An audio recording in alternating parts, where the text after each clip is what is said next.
It must have been a beam used to hold up the mine shafts. Okay. The wood is in pretty good shape. I might be able to use it. Look what was hidden under the wood. It must be some kind of mining tool, but the handle's missing. All right. It might be useful to me if I find a handle to put on it. I didn't even notice it when I came running out of the mine. No doubt it's one of James Douglas's miners, killed at the hands of the Hopis. I don't like the idea. It's like grave robbing, but I don't have a choice. A bone might be just what I need. This femur has a little part broken off. I think it's just what I'm looking for. Yeah, I think the femur could make a stupendous handle. Cool. It stays on nice and tight. It's not nailed in very well. There's a piece sticking out of the wood.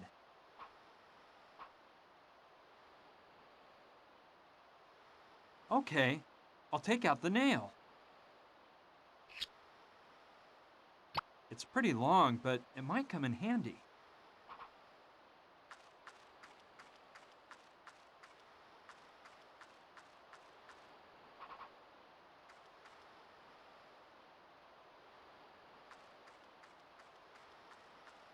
All right, I'll nail it into some hard ground so it'll hold tight. Ready. I think it'll hold up.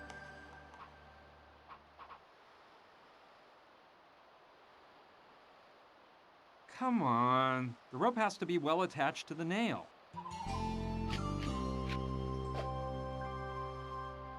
Ready. And now, let's do some rock climbing. No problem. I was quite the climber at summer camp.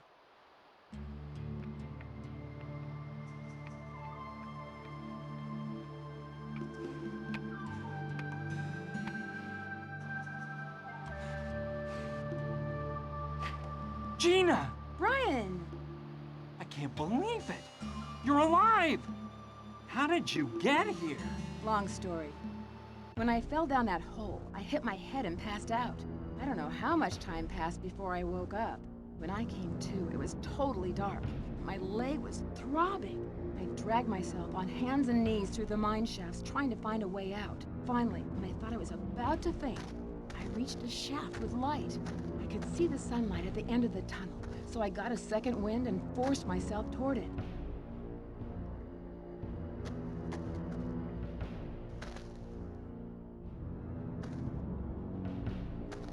When I came out of the mine shaft, the first thing I found was that huge statue back there, and I was scared stiff. But I regained my composure and passed through all those weird ruins until coming here. I couldn't believe I was stuck in the middle of a rocky canyon with a broken leg. In all truth, I thought my life was over. And that's right where you showed up. Oh, Brian, I've never been so happy to see someone. But tell me, how did you manage to find me? Well, actually, I came across you by accident. After you fell down that terrible hole, I gave you up for dead. But I swore to solve the mystery of the crucifix. That's what brought me here. These ruins are from a Hopi village. And on the other side of this canyon must be the sacred crypt of the Hopis. The crucifix is actually a key that lets you into the crypt. That's astounding. How did you figure all this out? I'll give you the full story later. For now, let's get you out of here and have that leg fixed up. No, wait. I'm sure it was really hard for you to get here. Come on, let's not just leave without unraveling the mystery of the crucifix. I can hold out a bit longer. Don't worry. Please, go to that crypt. But you need to see a doctor, and that's more important. No, please, Brian. I owe it to my father. Do it for me. Well, okay. Have it your way. You just rest and don't move. Save your energy for when we leave. Okay, Brian. Don't worry about me. I don't like the look of Gina's leg. I didn't want to frighten her, but it seems like it's broken to me. I'll have to find a way to put a splint on her leg if I want to get her out of here. Okay, I think it'd be best to find that Hopi crypt first. Afterward, I'll take care of Gina's leg.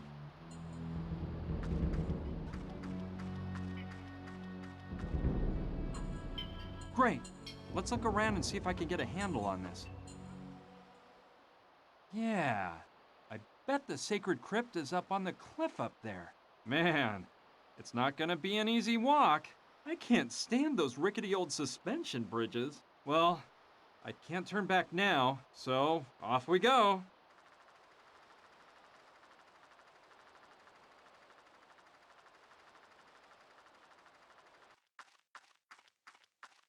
Aha!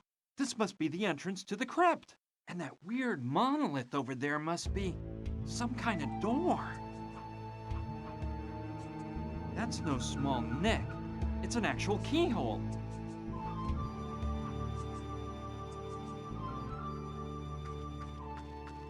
Yes, that must be the way to open the entrance to the sacred crypt. Bad news. The keyhole in the mouth of the monolith is jammed up with sand, and the key won't go in. Oh man, I thought this was all turning out too easy. I don't know what sort of plant that is, but the stem has pods growing on it like green beans. Okay, it may be just what I need. A couple of those pods are hanging from the branch.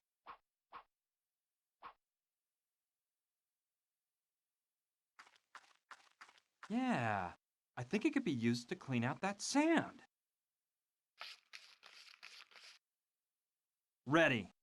Now I think I can insert the key. Well, I hope the key will go in now. Great! The monolith is moving! I did it! The time has come to uncover the hidden mystery behind all this. I just keep wondering what I might find in there. And the truth is, I'm a bit nervous. Anyway, here we go.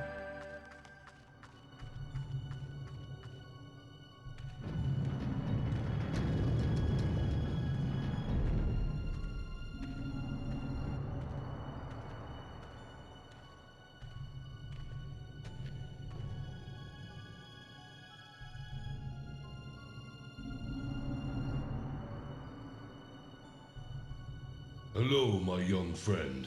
I see that you have taken the wise path and managed to reach this place. Hey! I knew you would be able to. Wapuchin? Is that you? Yes, I am Wapuchum, the last of the Hopi chiefs. Do not fear. Come closer.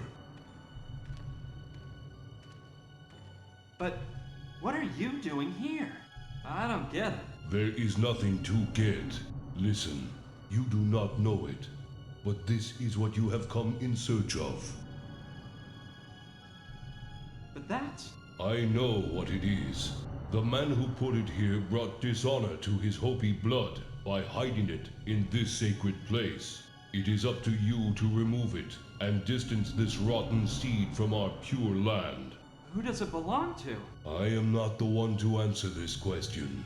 You must ask the one who brought shame to his race by hiding it here. That person's dead. So? What do you mean, so? I can't ask a dead person. I assure you that you can. But how? You must find the path. I know that you will be able to. Now you must leave. But first, leave the sacred Hopi key here.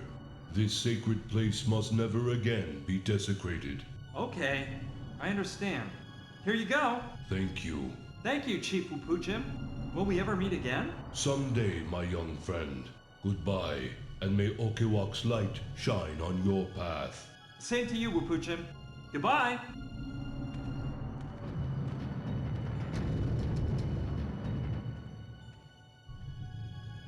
Whoa! I thought I was gonna decipher the mystery, but far from it. I found an even greater one. We've crossed half the country for a bottle with a finger inside.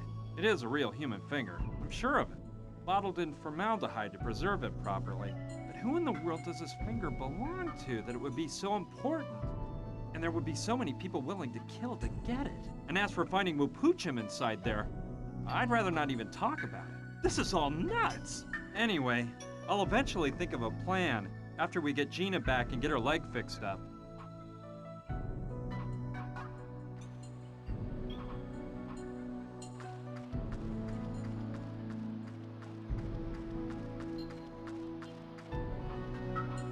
No, better let her rest for now and save her energy for the trip back.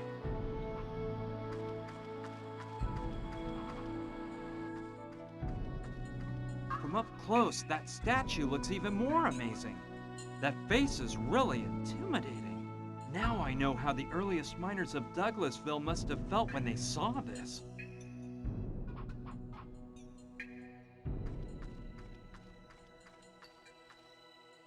It's a tomahawk. Yeah, a tomahawk could come in handy. Well, this is no simple axe. It can also be used as a pipe. Yep, good idea. By dividing the wood into 2 pieces, I'll have 2 boards to use as a splint on Gina's leg. Ready. I think they're just the right size.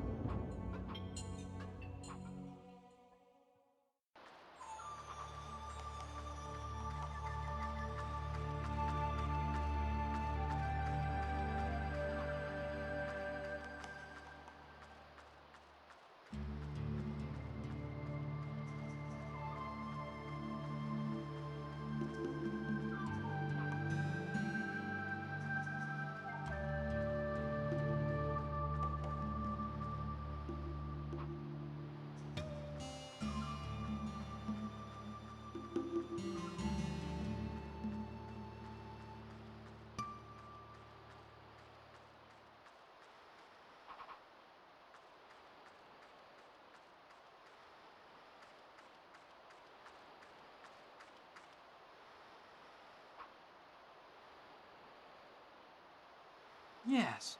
From here, I could cut the rope pretty far up and get a long enough piece to use as a splint for Gina's leg. Here we go. I'll cut up as high as possible.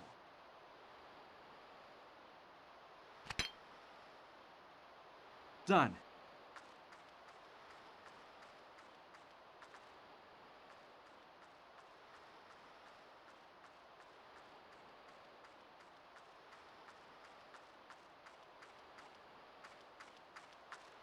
Let's grab the piece of rope I cut off.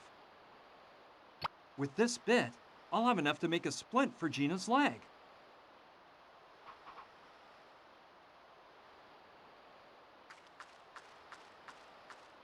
Let me just use the rope to tie the pieces of wood on tight.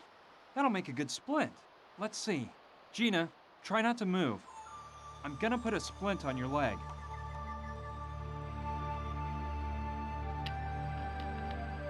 Ow! Okay, I think it'll work. Gina, it's time to go. We've got to get through the mine. But don't worry, I'll help you. And, Yes, but tell me, what happened in that crypt? Did you get inside? yeah, I went in and, What did you find inside? Tell me. well, it was all really weird. I'll tell you on the way. But Give it a rest. We have a long walk ahead through the mine. We'll have to stop more than once for rest, so I'll have plenty of time to give you a thorough report. Come on, let's go. I think I know of someone who could fix up your leg. You're doing great. Put your arm around my shoulder.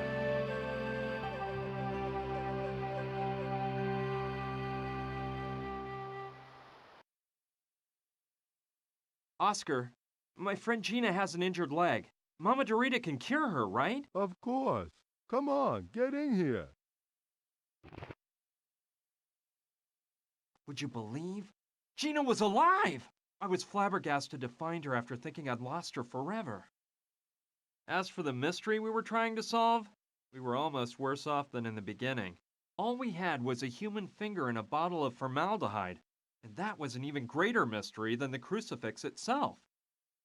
Thank goodness I could count on Mama Dorita's help, which was more than just fixing up Gina's leg.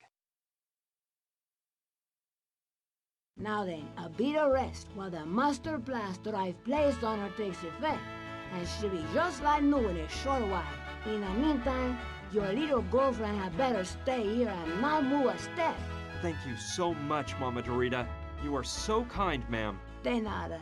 You said your name was Brian, right? Yes, ma'am. Brian. Brian Basco. Muy bien, Brian. Something tells me you are also in need of my help. What can I do for you? And please, stop calling me ma'am. Well, ma'am, I mean miss. I need to speak with a dead person. Do you mean speak with the spirit of a dead person? Very well, I can help you with that. However, you must know that in addition to myself, I will need a medium while I perform the call to the other side. Furthermore, experience tells me that it is of the utmost importance for the success of the seance that the person with close emotional ties to the spirit remain present. To spice things up a bit, if you catch my drift. Of course, you must keep in mind that you may wish to communicate with the unliving, but the unliving may not wish to communicate with you. As for the person with close emotional ties to the spirit, there's no problem. That person is Gina. Very well then, that problem is solved. All we have to take care of is the topic of the medium. Why do we need a medium? Look, spirits are intangible entities, and as such, they cannot produce any sounds whatsoever, unless they enter into the body of a living person and use it in order to speak. That is what mediums are for. They are referred to as horses in certain cultures. Where can I find a medium around here? I used to work with a woman from Nacozari, a town south of the Mexican border. She was an excellent medium. But one day, we experienced a bit of a rough seance, and she swore never to work as a medium again. Besides the woman from Nacozari, I don't know of anyone else around here. What about using Oscar as a medium? Impossible! Oscar is a marvelous person, but he is in no way prepared to act as a medium. I think I could be a medium. You? I think not. Come closer and look into my eyes. No, you cannot. Your eyes reveal that you are unprepared to lower your level of consciousness enough to fall into a trance. Okay, I see what you mean. I am delighted. Well, I won't bug you anymore. Goodbye. Vaya con Dios, Brian.